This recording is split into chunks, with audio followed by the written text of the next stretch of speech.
Olá, irmãos, graça e paz. Estamos mais uma vez aqui para a aula de missões. Eu espero que você esteja sendo muito abençoado pelas aulas, pelos vídeos que estão sendo gravados, pela videoaula, pela aula presencial que tivemos na última sexta-feira. E nós continuamos com o assunto de missões no Novo Testamento. Então, nós vamos ver ainda hoje sobre algumas estratégias usadas no Novo Testamento, tá bom? Por Jesus nesse vídeo aqui. Então, nós tratamos na sexta-feira, na aula presencial, sobre Jesus como nosso modelo principal, né? Nós vimos Jesus como missionário perfeito, como modelo de missionário, né? Ele se esvaziou, deixou a sua glória, né? Se fez humano como nós, fez homem para vir nos resgatar. Esse é o propósito de Jesus, né? Nos resgatar, nos tirar do pecado, entregar a sua vida por nós para que nós tivéssemos então perdão e religação com Deus. Então ele é o nosso missionário perfeito, né? A gente vê Jesus quebrando barreiras, né, culturais, geográficas, sociais.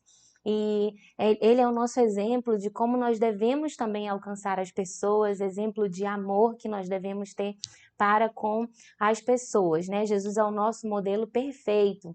Nós estudamos também sobre a ação do Espírito Santo em Atos. Antes disso, né, nós falamos também sobre a grande comissão, quando Jesus ressuscita, né? Antes dele subir aos céus, ele reúne então os seus discípulos, aquelas pessoas que o seguiam, e dá essa ordem clara, né, de ir, portanto, fazer discípulos de todas as nações, batizando-os em nome do Pai, do Filho e do Espírito Santo. A gente estudou aí essa mensagem, né, completa nessa grande comissão, de Jesus dando a ordem, né, enquanto a gente está indo, o imperativo, né, fazer discípulo, ensinar as pessoas, e em que lugar, né? Em todas as nações, aonde o Senhor nos enviar, colocando mais uma vez todas as pessoas da terra inclusas, né? Inclusa nessa importante missão, vamos dizer, de resgate, né? Os seus filhos já comprados, lavados e remidos pelo sangue do Cordeiro, agora em busca de outras pessoas que necessitam também conhecer essa verdade. Então, na grande comissão a gente viu isso, viu que ele tem toda a autoridade, né? Porque ele é a autoridade e ele não só manda, né? Ele não tem só essa autoridade de mandar, mas ele também nos dá convicção que ele vai estar conosco, que é ele que nos manda, é ele que nos envia e é ele que está conosco e é ele que nos sustenta também. Então, é muito importante, se você puder rever a aula passada, isso é só um resumo, né, do que nós estudamos, vimos a ação do Espírito Santo no Novo Testamento e no livro de Atos, mais especificamente, que depois que Jesus vai aos céus, né?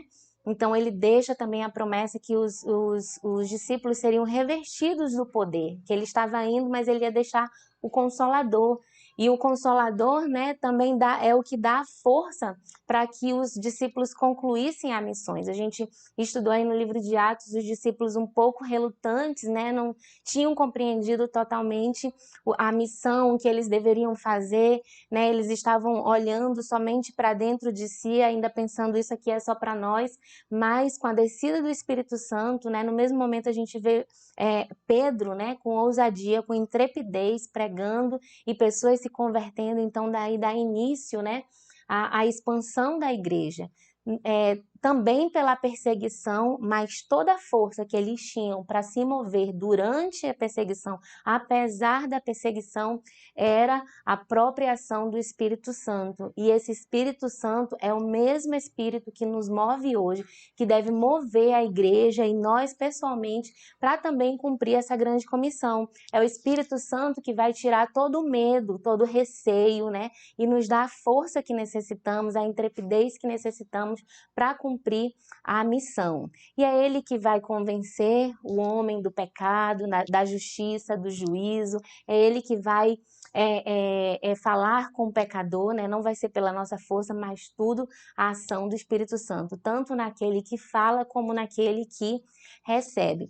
Então, isso foi um resumo. Hoje a gente vai falar sobre as estratégias do Novo Testamento e vamos começar pelo próprio Jesus. Então, quero convidar você a abrir a sua Bíblia em Lucas capítulo 10 para você acompanhar a leitura. Eu vou ler aqui. Lucas capítulo 10, nós vamos ler do verso 1 até o verso 9, tá certo? Que é a missão dos 70. E isso é uma estratégia, né? É Jesus ensinando os discípulos a fazerem missões. Então diz assim, Lucas 10, de 1 a 9, a missão dos 70. Depois disso, o Senhor designou outros 70 e os enviou de 2 em 2 para que precedessem em cada cidade e lugar aonde eles estavam para ir. E lhes fez a seguinte advertência: a seara é grande, mas os trabalhadores são poucos. Rogai, pois, ao Senhor da seara que mande trabalhadores para a sua seara. Ide, eis que eu vos envio como cordeiros para o meio dos lobos. Não leveis bolsas, nem alforjes, nem sandália, e a ninguém saudeis pelo caminho. Ao entrardes numa casa, dizei antes de tudo: paz esteja nesta casa. Se houver ali um filho da paz, repousará sobre ele, e a vossa paz. Se não houver, ele voltará sobre vós. Permanecei na mesma casa, comendo e bebendo do que eles tiverem, porque digno é o trabalhador do seu salário. Não andeis a mudar de casa em casa. Quando entrardes numa cidade e ali vos receberem, comei o que vos for oferecido. Curai os enfermos e que nela houver, e anunciar-lhes a vós outros está próximo o reino de Deus. Quando, porém, entrardes numa cidade e não vos receberem, saí pelas ruas e clamai, até o pó da vossa cidade, nos apegou aos pés, sacudimos contra vós outros. Não obstante, saiba que está próximo o reino de Deus. Digo-vos que naquele dia haverá menos rigor para Sodoma do que para aquela cidade. Eu fui mais além, né? Fui até o 12. Então, aqui, a missão dos 70. Então, nós vamos ver aí, quase versículo a versículo, essa estratégia que o próprio Jesus ensina e ver como isso acontece também na prática, porque na maioria das nossas viagens do TMT, do treinamento em missões transculturais, é isso que nós estamos fazendo. Nós tentamos aplicar esse modelo, né, dos 70 no nosso treinamento para que a gente coloque em prática aquilo que o Senhor tem ensinado, tá certo? Às vezes é muito difícil, você vai entender, né, algumas partes, o que é bem difícil, mas o Senhor nos ensina a fazer isso, tá certo? Então, nós vamos examinar, né, o nosso modelo Jesus, e nós estamos focando então na missão dos 70. Devemos entender a importância e a prioridade de missões. Somente assim as palavras de Jesus se unem e temos entendimento completo. A missão é a prioridade mais alta, se não é, deve ser a prioridade mais alta. Vivemos para a missão. Quantos de nós estamos vivendo para isso? Temos convicção que o Senhor nos chamou para espalhar o Evangelho, né? Algumas pessoas têm medo, não, missões, eu vou ter que sair, eu vou ter que deixar tudo. Irmãos, é uma missão. Um soldado, quando ele vai para a guerra, ele tem que abrir mão de tudo, e é isso que o Senhor nos ensina. A palavra parece ser muito dura, mas é isso que o Senhor diz para nós. Vivemos para a missão.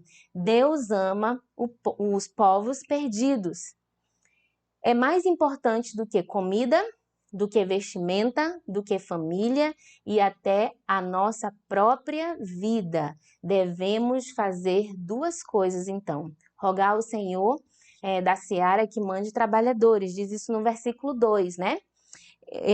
Versículo 2. Disse a seguinte advertência: a seara é grande, mas os trabalhadores são poucos. Rogai, pois, ao Senhor da seara que mande trabalhadores para a sua seara. E a segunda coisa é ide, é uma ordem direta do trono de Deus, mas como, quando e em que circunstância? A gente já viu, né, na grande comissão que é uma ordem. E a outra é rogar trabalhadores. Então, vamos abrir esse pacote sobre ir. Vamos ver o que Jesus fala. No verso 3, ele vai dizer, né, como nós vamos ser enviados. E aí não é uma palavra muito boa, porque ele vai dizer: eis que vos envio, deixa eu ler exatamente, ide, Eis que vos envio como cordeiro para o meio de lobos.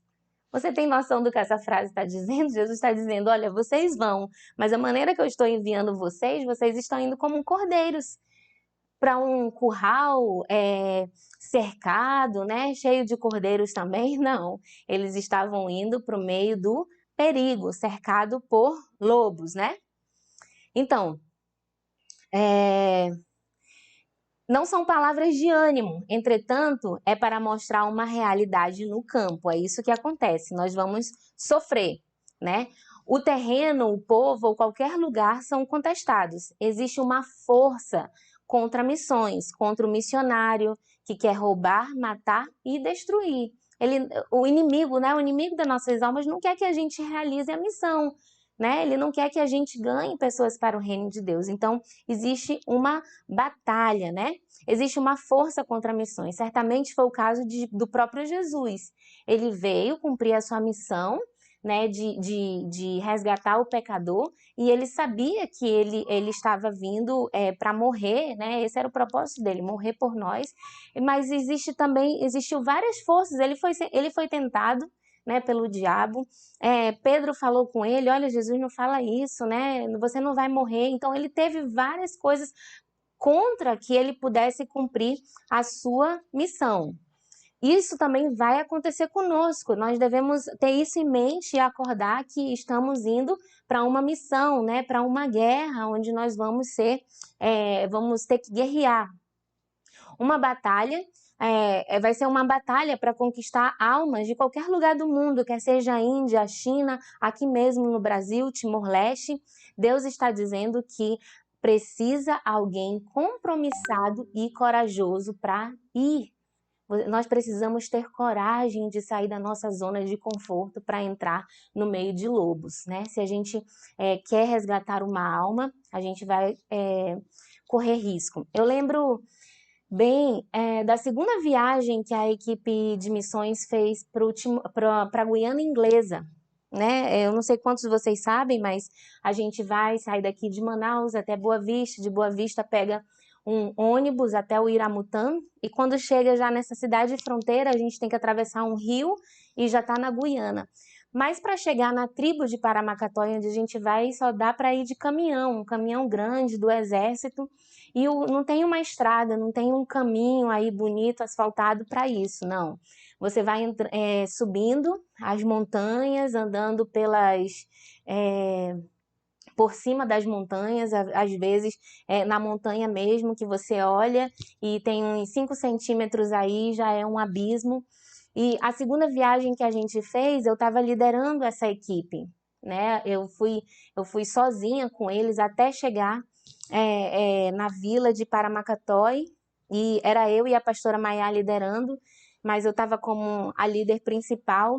E eu lembro que antes de eu sair, algumas pessoas me disseram, mas isso não é muito perigoso, e se alguma coisa acontecer, você vai ser responsável por todas essas pessoas e tudo.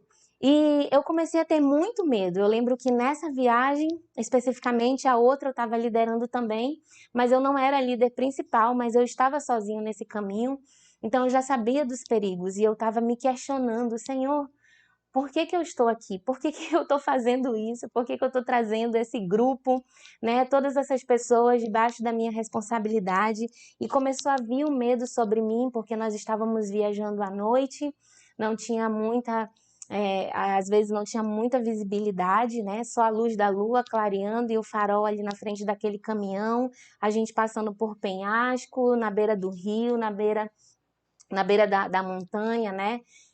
O caminho muito difícil, a gente balançando em cima ali do caminhão, e eu comecei a olhar para as circunstâncias que estavam à minha volta, e eu lembrei de uma música que a gente tem um corinho de criança, né, que a gente costuma cantar no meio de missões, que diz assim: há índiozinhos no meio da mata que nunca ouviram falar de Jesus, há índiozinhos no meio da mata que não conhecem a mensagem da cruz, e vai dizer assim: Senhor, mandobreiros, né, no meio da mata, que fale a mensagem de amor. E aquele momento que eu estava questionando, falando com Deus, dizendo: Senhor, por que que eu estou aqui? Senhor, o que que a gente está fazendo? Senhor, isso é muito perigoso. Senhor, e se alguma coisa acontecer? Então ele fez eu lembrar dessa música. E eu digo, Senhor, não existe outro meio de a gente vir para cá, só existe esse, só tem esse caminhão para a gente ir. Se a gente for de avião, que é o outro modo, é muito caro, é além das nossas possibilidades, não comporta todas as pessoas, no máximo 9, seria a metade da equipe que nós estávamos levando para ser treinados, para falar de Jesus, testemunhar de Jesus para aquelas pessoas no caminho e também na vila onde nós estávamos indo. Então, naquele momento, o Senhor falou comigo e eu digo, Senhor, se Tu nos escolheu, se Tu nos chamou, não importa o perigo que nós vamos passar, nós precisamos ir. Existem pessoas que precisam ouvir da Tua mensagem, então vai conosco, segura a nossa mão. E eu lembro que naquele momento eu tive um novo ânimo, né? Quando eu coloquei os meus olhos no Senhor e firmes e sabendo, precisamos ir. Não tem outras pessoas que façam, não tem outro caminho. Se Deus nos chamou, é a nossa missão, nós temos que cumprir, né? Temos que dar a nossa vida por isso, se for o caso. Pessoas precisam ouvir de Jesus. Então, nós temos que ter isso na nossa mente, mas nem sempre vai ser fácil. As circunstâncias vão querer nos desviar disso, né? Os problemas, outras vozes vindo de fora dizendo, para quê? Não é preciso, né? Deixa que outra pessoa vá. E a gente sempre quer colocar a tarefa na mão de outro. Se o Senhor nos chamou, é nós que precisamos ir. A ordem é para todos. A segunda, qual é a arma do cordeiro? Então, se nós vamos como cordeiro, né, para o meio do matadouro, qual é a arma que nós temos? Então, ele vai dizer como ele fez o combate, como ele se defendeu. Somos como um cordeiro. Jesus falou, não disse nada errado aqui, somos mesmo, né?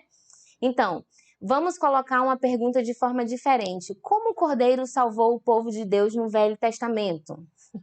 Como foi que Deus usou o Cordeiro para salvar o povo do Egito? Eles tiveram que sacrificar, eles usaram o sangue nos umbrais da sua porta, né?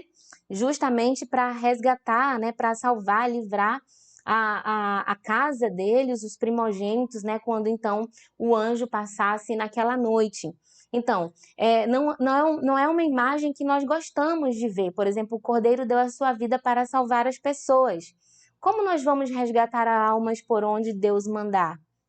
Como cordeiros, né? Dando tudo de nós em prol deste povo precioso para Deus. É assim que funciona, foi assim que Jesus fez missões. Não podemos fugir disso. Nós somos enviados como cordeiro. E como é que nós vamos cumprir a nossa missão? Dando a nossa vida por eles, né? Não quer dizer que você vai morrer na missão, mas você tem que se entregar sem medo, né? Se tiver que acontecer alguma coisa, vai acontecer. Foi isso que Jesus estava alertando para os seus discípulos. Não quer dizer que iria acontecer, mas ele estava dando o quadro geral e ensinando a sua forma, a sua estratégia de alcançar pessoas, se dando completamente para essas pessoas, porque elas são importantes. Verso 4 vai dizer assim, não levei bolsas, nem alforje, nem sandálias, e a ninguém saudeis pelo caminho. É um imperativo também, que não devemos confiar naquilo que nós trouxemos, nos nossos recursos, nos nossos equipamentos ou nas nossas armas. Não é pela nossa tecnologia, não é pelos nossos dons, pela nossa formação ou pela nossa inteligência.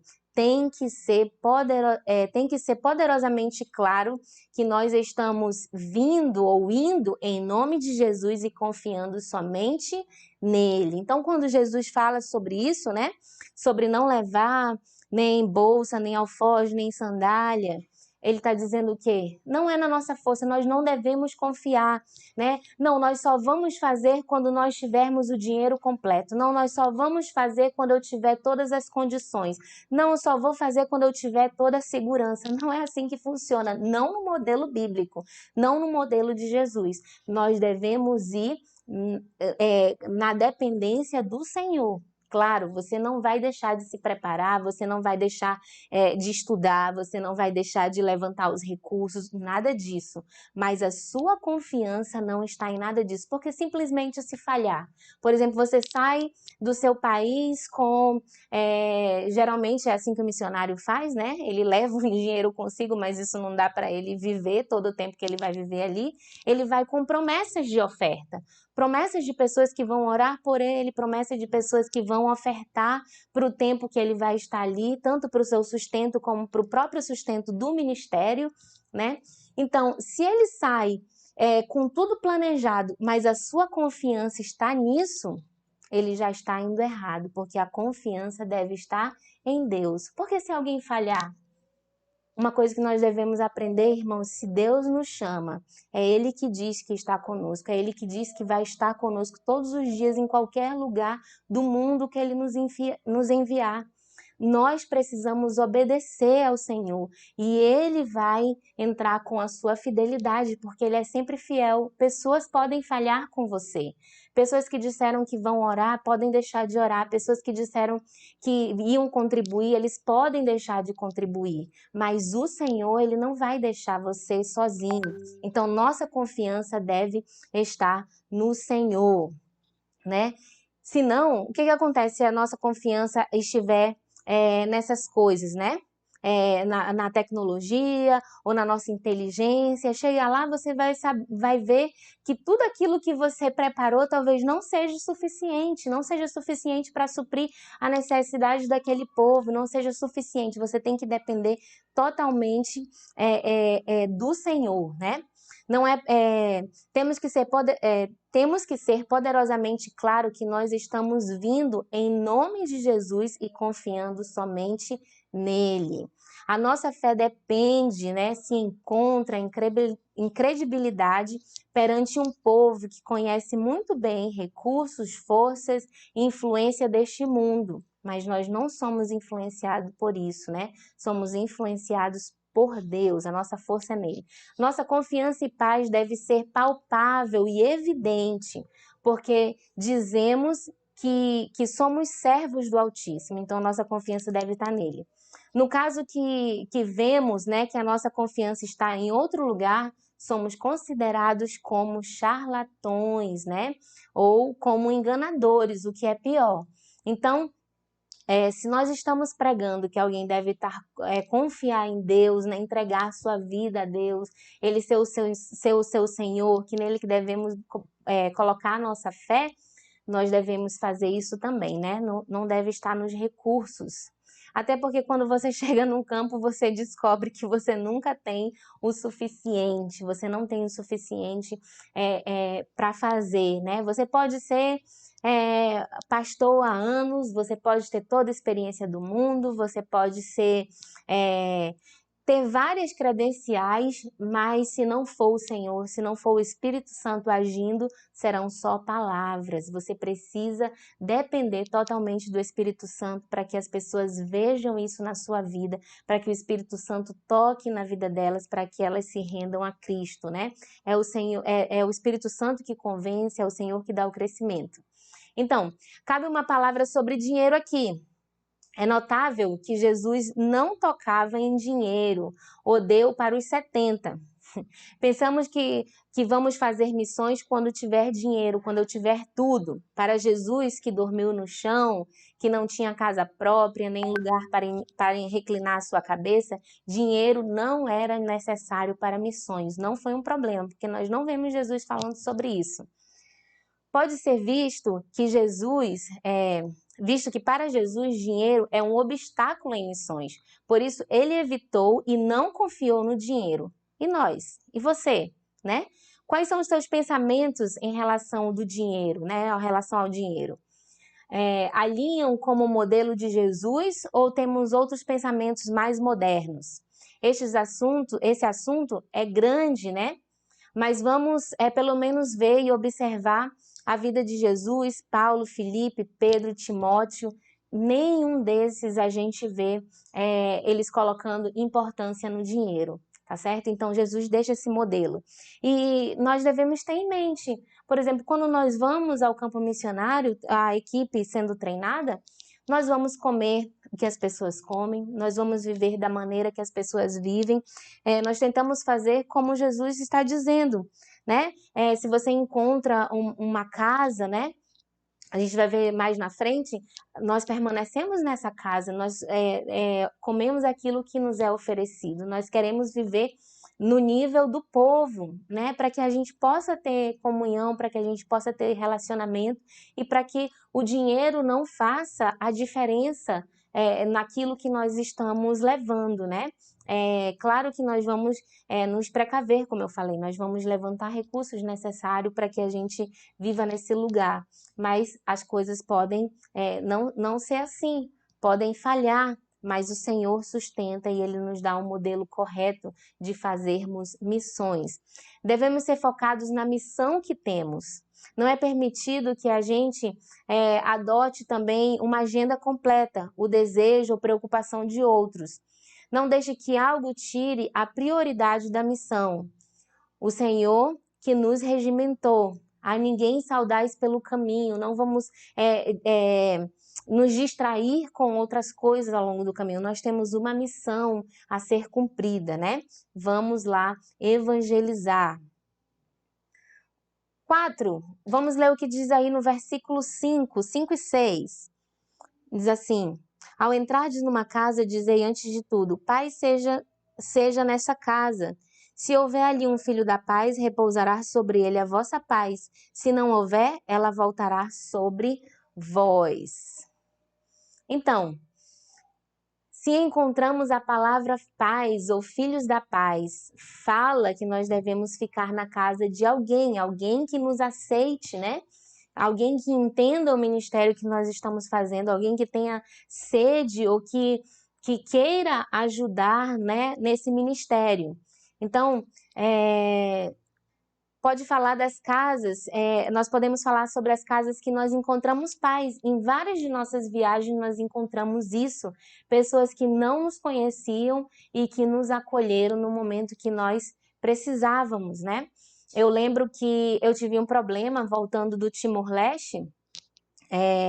Nós tivemos problemas com as nossas passagens, saímos daqui com as nossas passagens compradas, ida e volta, parecia tudo certo, mas na hora de voltar para casa eu descobri que a minha passagem, ela na verdade não tinha sido comprada, né? Tipo, eu tinha um bilhete falso, a pessoa da agência enganou e eu tinha uma passagem falsa. Então, para me voltar para casa, estava acabando o meu tempo no Timor-Leste, né? Os 3 meses de visto. Eu já não tinha mais o dinheiro, porque eu tinha investido esse dinheiro já na compra da passagem. Então, eu comecei a fazer o caminho de volta, entrando em contato com as pessoas e o departamento de missões aqui ajudando com isso, né? E então a gente saiu de ônibus até Cupam, porque não tínhamos dinheiro completo para ir de avião para Bali, né? Então, fomos até Cupam, eu estava acompanhado de mais 2 missionários em treinamento, um deles era o Levi, e aí eles iam voltar, então eles iam renovar só o visto e voltar para o Timor-Leste, e eu ia dar continuidade. Então, é uma ilha, metade é Timor, do outro lado já é Indonésia. Então, nós fomos conhecendo pessoas ao longo do caminho que nos ajudaram. Então, cheguei em Cupam, um pastor nos recebeu na sua casa, nos deu suporte, nos levou na embaixada, os meninos tiraram o visto, retornaram e eu segui para Bali. Essa pessoa eu comprei a passagem com os últimos centavos que eu tinha para ir até Bali. Então, esse homem da casa entrou em contato com outra pessoa cristã que ele conhecia em Bali, e essa pessoa me recebeu no país, né? Foi me buscar no aeroporto sem nunca ter me conhecido, sem nunca ter me visto. E nessa brincadeira, para resumir, né? Eu passei 2 semanas em Bali sem ter mais dinheiro, sem ter o dinheiro para comprar passagem. Então, eu, no primeiro momento, fiquei como eu posso dizer, fiquei com medo da situação e agora como eu vou fazer? Mas o Senhor estava me mostrando que Ele estava colocando pessoas de paz para cuidar de mim e em várias situações, irmãos, isso já aconteceu com as equipes de missões, né? Pessoas que a gente tinha um plano de ficar num lugar e elas disseram, não, fiquem na minha casa, passem um dia aqui, comam conosco. E a gente teve um momento de comunhão, um momento de compartilhar a palavra, momento de fortalecimento, né, de pessoas que não nos conheciam, que eram outros cristãos que nos deram abrigo, nos deram casa, né, e que o Senhor moveu os nossos planos, lembra da agenda que eu falei? O Senhor moveu a nossa agenda e foi infinitamente melhor do que o primeiro plano que tínhamos feito. Então, se nós encontrarmos pessoas de paz, né? E temos que ter isso em mente, o Senhor cuida de nós, não precisamos ter medo. Ele diz na sua palavra o modelo, ele nos diz como devemos fazer. Uma vez na comunidade, Jesus deu orientação de novo, no versículo 7. O que diz aí no 7? Permanecei na mesma casa, comendo e bebendo do que eles tiverem, porque é digno o trabalhador do seu salário. Não andeis a mudar de casa em casa. Então nós vamos fazer o quê?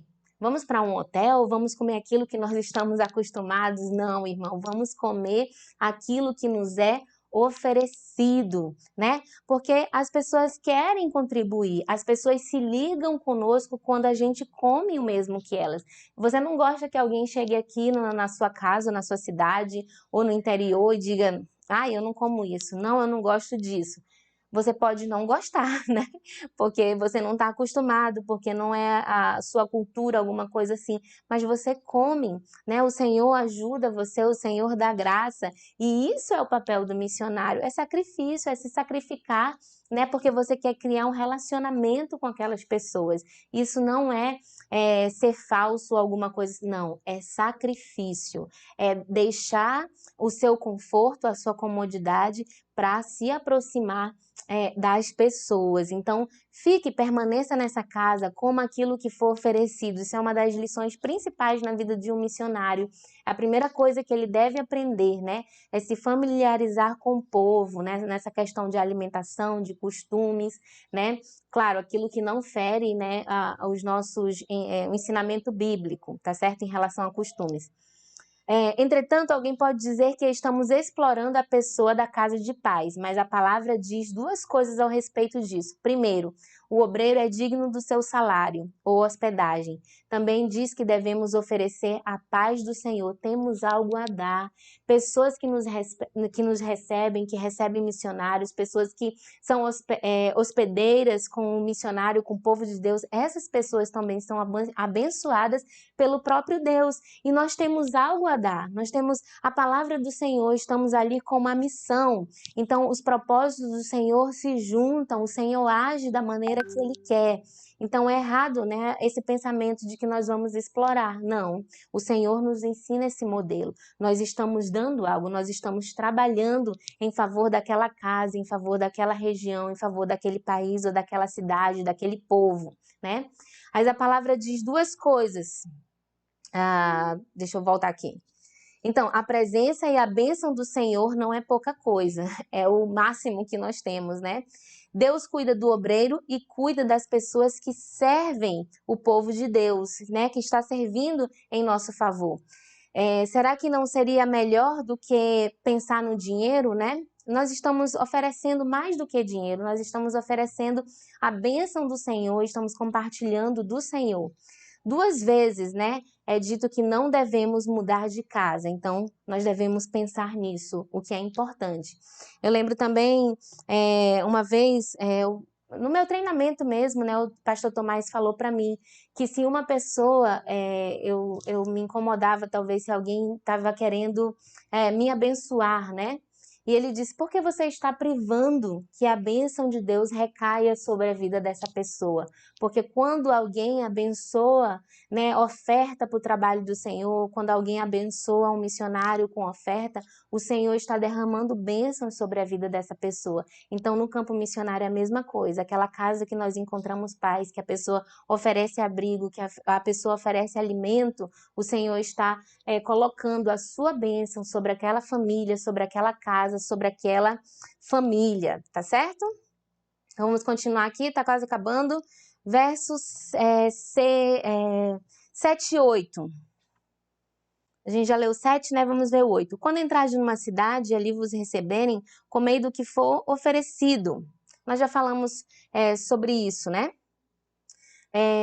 Devemos comer e beber do que for oferecido. Nos leva a lembrar a visão que Pedro teve no capítulo 10 de Atos. Ele tinha o seu costume, não comia alimentos, né, que pela lei judaica era proibidos comer. Então o Senhor dá uma visão para ele e coloca naquele lençol, né, comidas que para ele culturalmente eram imundas, né? E Jesus estava ensinando para ele, olha, que ele não deveria se preocupar com isso, né? Porque isso não era tão importante.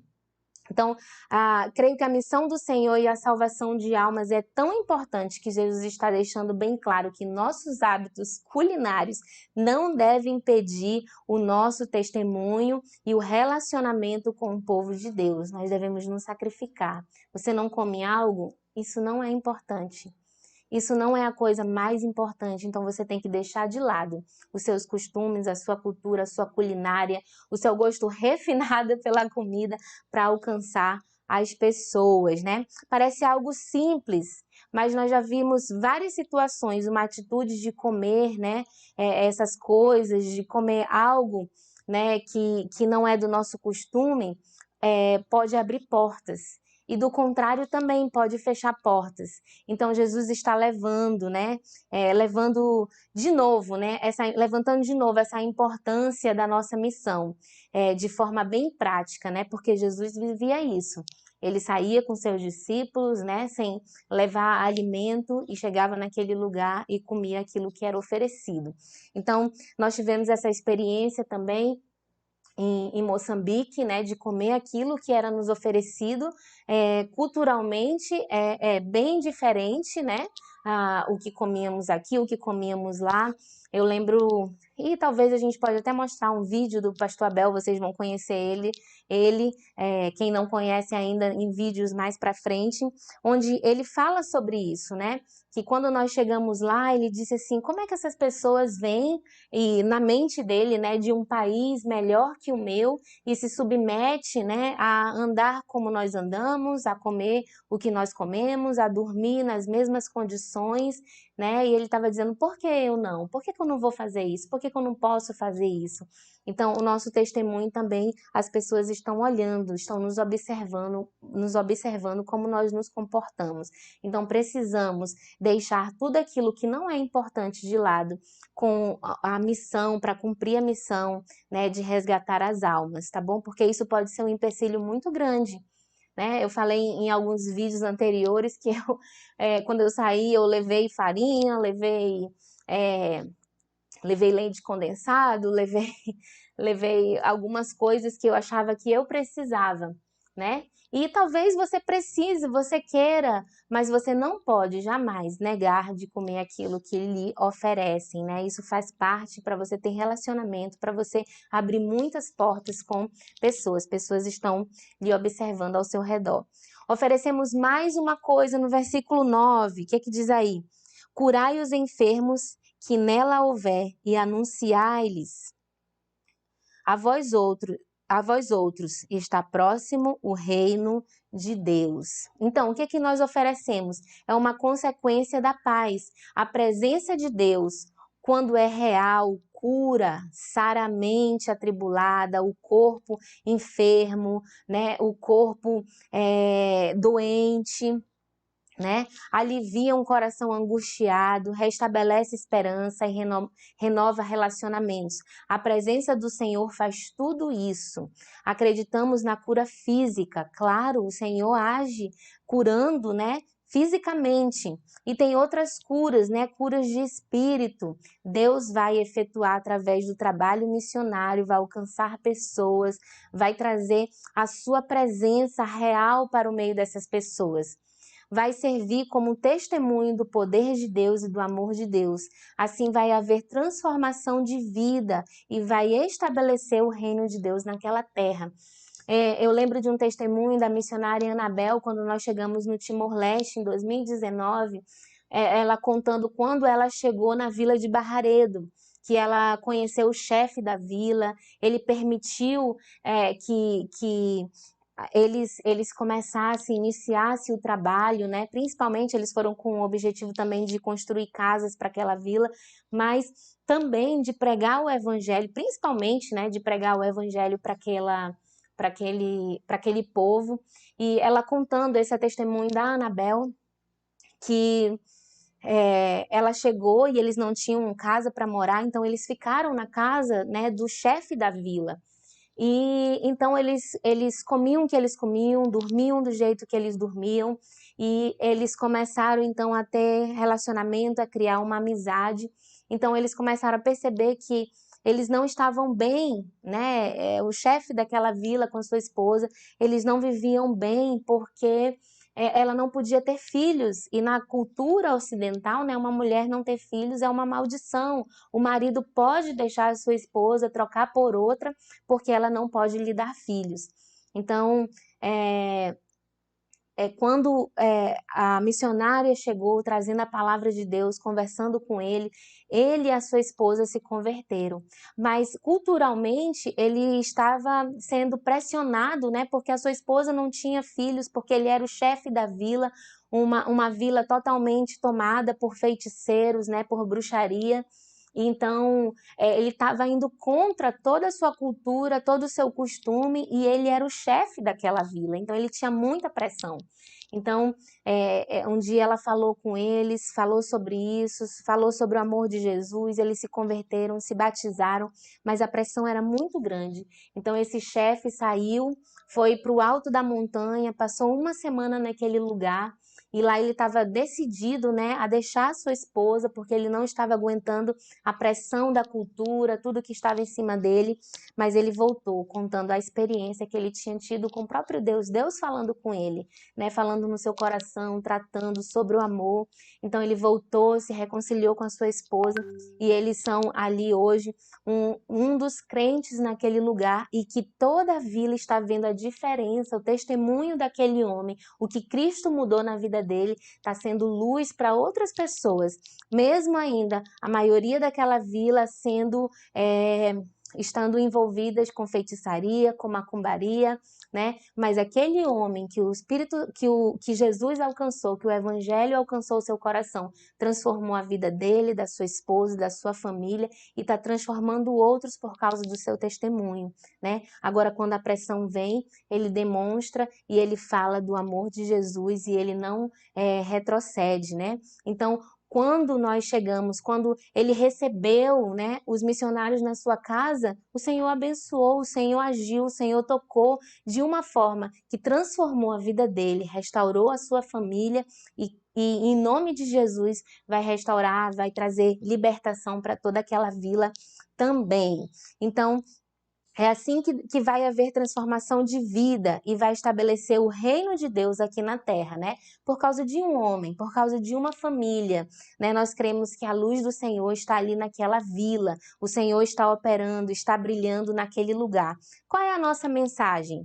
Deus está aqui, o reino de Deus é real, você pode alcançá-lo hoje. Deus te ama, está vivo e operando para mudar a sua história. Não perca a oportunidade. Essa é a nossa mensagem. É isso que o missionário faz, é isso que o missionário leva. O missionário leva a esperança, né, de uma transformação de vida, leva a esperança de perdão, de paz, de vida em abundância através de Jesus Cristo. Então, esse é o modelo, né? Essas são estratégias bíblicas que é possível, irmãos, nós colocarmos em prática.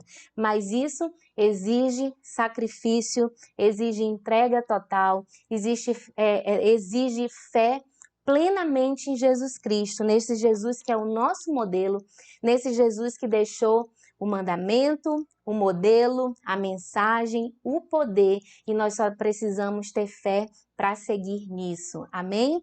Eu espero que você tenha sido muito abençoado nessa aula, que o Senhor fale com você. Se você tem qualquer uma dessas questões que é muito difícil, ore ao Senhor. O Senhor pode trazer libertação sobre isso, pode trazer entendimento, pode trazer fé ainda mais, porque a nossa missão é clara: salvar o pecador, né? Levar o evangelho de Jesus Cristo para que todos tenham oportunidade de conhecê-lo e serem salvos. Amém? Deus os abençoe. Até o próximo vídeo, em nome de Jesus.